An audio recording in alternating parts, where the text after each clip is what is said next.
Lara and I have known each other for well over 25 years, and she has more direct combat experience than anybody that has served in our armed forces for at least the last half century.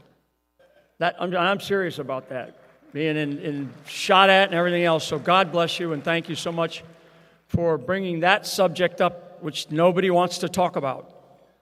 Nobody wants to talk about child trafficking or whatever, or these kinds of really difficult issues that we are dealing with, places like Frisco or Texas or across this country.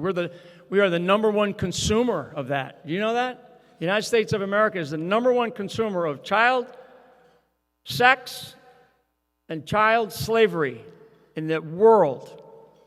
So I typically, when I get asked, and I love Steve Maxwell and the whole team of the Remnant Alliance and Citizens Defending Freedom. I met Steve. Yeah, Steve is amazing. They're just wonderful, gifted, dedicated patriots here trying to do exactly what I firmly believe that we need to do in this country, which is to really get into the grassroots level at the local action level that I like to say, local action has a national impact, and stitch this fabric of America, this beautiful quilt that we once had that is very, very frayed right now.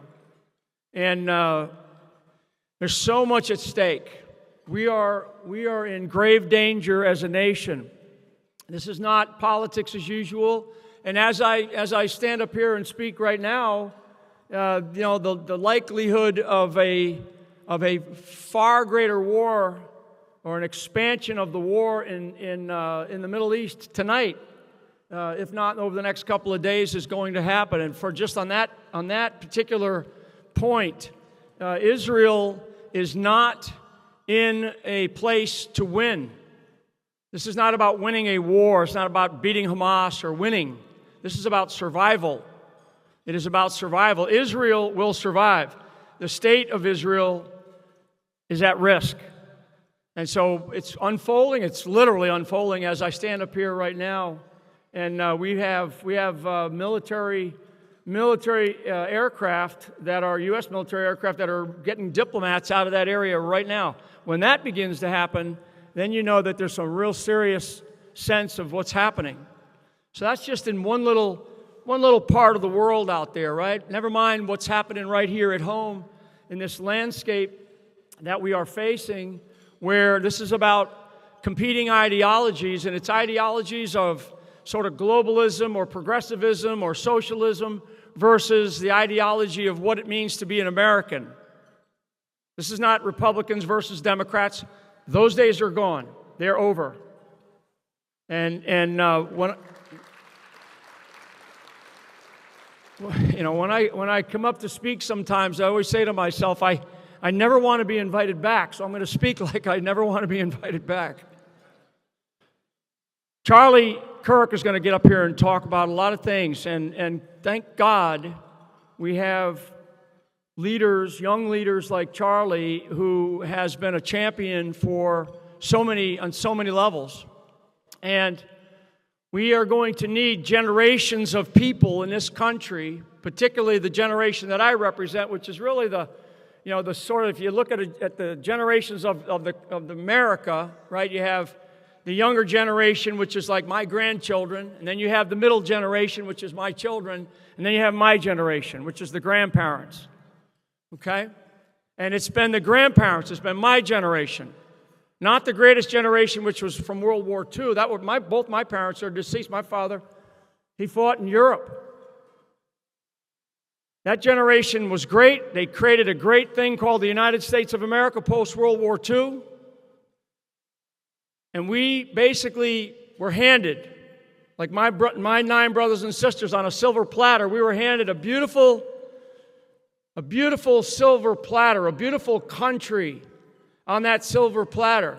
And we took it, we made it great, we made it strong, we're economically viable, we had all this initiative, all this greatness that we created in the 60s, 70s, 80s, and then we began to forget about what America actually meant. Lara just touched on it a little bit. There's a complacency and a moral decline that has set itself into the fabric of America. And we have got to raise ourselves up from that. The one thing that I firmly believe in, as I've gone around this country a bunch of times for different reasons over the last 4 years to get a sense of what's going on, because I knew what was going on. I knew what was going on, and I knew what kinds of things needed to be fixed.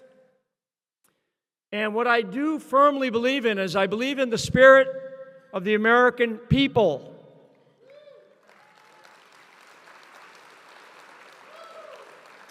The American people in this country, and it's like, what's in our DNA, right? What's in this room tonight? But in our DNA is something called freedom. And I can tell you that the American people are not about to give it up. They're not about to give it up. But it is not going to take just one election, although this election is the most consequential election in the United States history. We always say that presidential elections are, the most important election. This is the most important election. And that's probably slightly true in the last half century for sure, maybe in the last 100 years. This is the most consequential presidential election in the history of America, because if we don't get this right, we are done. We're done as a constitutional republic. I told you I'm going to speak like I don't want to be invited back. And I would tell you that, and I say that because we're not facing, like I said, we're not facing a Democrat. We're not facing a Democrat party. We're facing a Marxist, globalist takeover of the United States of America. And it didn't start, because Donald Trump came to office. He exposed it. President Trump exposed it. Thank God. Thank God he came down that elevator. And thank God he's alive. I mean,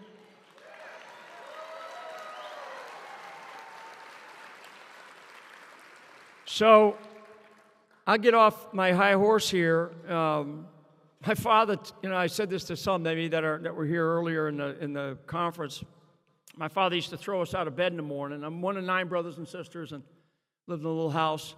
And my father used to come in the morning early. He would come in early because the old Army sergeant, he would throw us out of bed in the morning. And while he's throwing us out of bed, he would tell us how sleep is overrated.